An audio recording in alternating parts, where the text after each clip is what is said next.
ولا تقربوا الزنا إنه كان فاحشة وساء سبيلا. Assalamualaikum warahmatullahi wabarakatuh. Buya, Allahumma salli ala sayyidina Muhammad wa ala ali sayyidina Muhammad. Buya, saya mempunyai suami yang suka melihat video-video perempuan tanpa busana. Bagaimana cara saya menegurnya, Buya? Terima kasih. Menegur ya, mungkin kita akan mengingatkan saja bagaimana hukumnya melihat seperti itu. Jadi secara syar'i dan secara nafsi, secara syariat dan secara psikologi. Secara syariat adalah tidak dibenarkan membangkitkan syahwat, dan itu merusak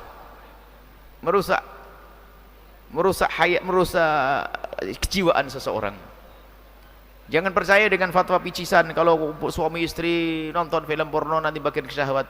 Itu adalah kegilaan. Karena apa? Dia bangkit syahwat bukan karena istrinya, tapi bangkit syahwat karena yang ditonton. Dan itu adalah film. Dan film adalah peran dan gambar-gambar, dan itu akan menjadikan orang itu melanglang dengan khayalannya.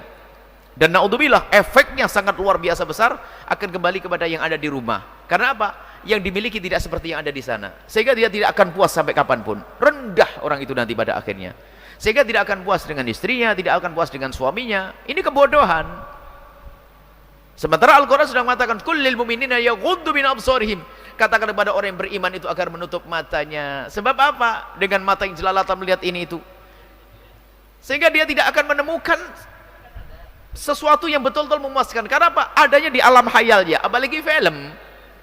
Kalau film itu adalah peran, akhirnya sampai suatu ketika ada seorang perempuan, Buya, gara-gara saya nonton, saya harus melayani suami saya dengan cara begini, begitu. Masya Allah, adalah kehinaan.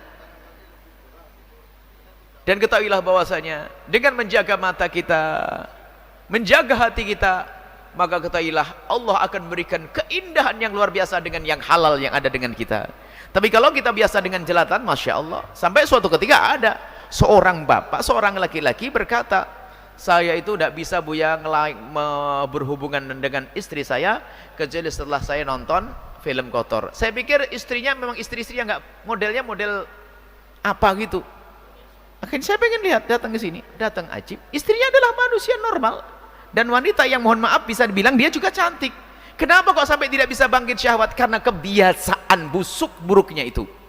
Maka itu bahayanya bukan urusan syariat saja. Secara syariat adalah haram, secara psikologi dia akan merusak, sehingga dia tidak akan puas dengan yang dimiliki yang halal itu, dan terus melanglang, terus kena semari. Masya Allah. Apalagi sedang lihat mungkin ya model begini, model begitu, orang begini, orang begitu, dia sehingga apa? Aduh, nasib bener dia, saya punya istri kayak begitu, naudzubillah. Jangankan kok yang sampai derajat buka aurat dalam gambarnya. Kalau orang biasa membuka mata jelalatan ke sana kemari, Masya Allah, jelalatan ke sana kemari, lihat, itu pun akan merusak keindahan di rumah. Karena apa? Kalau orang di pinggir jalan itu kan selalu dilihat di saat dia sudah dandan rapi, sementara istrinya akan kelihatan 24 jam, macam-macam model ini model itu. Gara-gara mata jelalatan tersiksalah dia. Dengar Al-Quran, kulli mu'minina yaghuddu min absarihim, tutup mata. Dan kullul mu'minati, para wanita pun yaghuddna min absarihinna. Jangan lakukan nonton di rumah, biarpun dengan suami, bukan suatu yang baik. Secara syariat, secara kejiwaan, secara akhlak tidak pantas. Kalau Anda perempuan, Anda seorang ibu yang punya rasa malu, terhormat, kira-kira pantas tidak kalau ibu lagi nonton film porno kelihatan sama anak? Pasti malu, karena akhlak tidak baik itu. Sudahlah, jangan dengar fatwa pisisan sebagian ustadz yang dia punya hobi. Kalau ada seorang ustadz punya hobi, jangan disebarkan ke orang, jangan rusak umat. Istighfar sendiri sana. Yang jadi masalah kadang masuk dalam dunia fatwa. Kita pernah mendengar suatu fatwa, kalau untuk suami istri nggak apa-apa. Pikir kalau ngomong itu, kalau buat suami istri nggak apa-apa. Ini berbahaya sekali. Sehingga banyak keretakan-keretakan gara-gara semacam itu. Sehingga seorang suami dia menuntut istrinya harus begini, begitu, begini, begitu. Yang punya istri begini, pengen begini.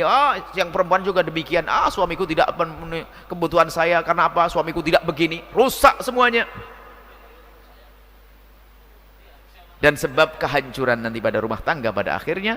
Wallahu a'lam bishawab. Anda ini masalahnya, masalah cara nasihatinya. Waduh, gak gampang nasihatinya. Nasihati tidak mudah. Nasihati adalah dengan diajarkan rasa takut kepada Allah, dekatkan dengan ulama. Kalau Anda nasihati sendiri biasa, kalau suami istri nasihati itu nggak gampang.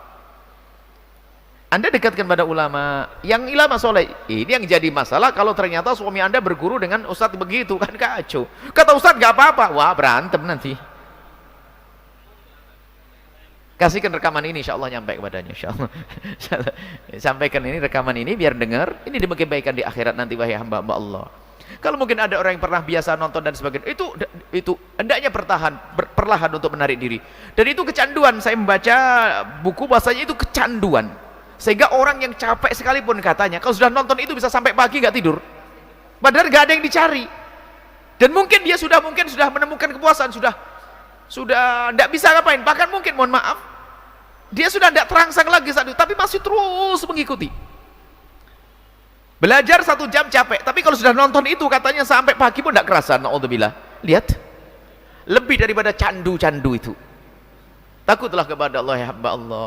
Jaga matamu, akan semakin indah apa yang Allah berikan kepadamu. Tapi kalau kau umbar matamu, Allah akan uji dengan ketidakpuasan. Dan itulah siksa yang halus, tapi benar-benar siksa. Na'udzubillah.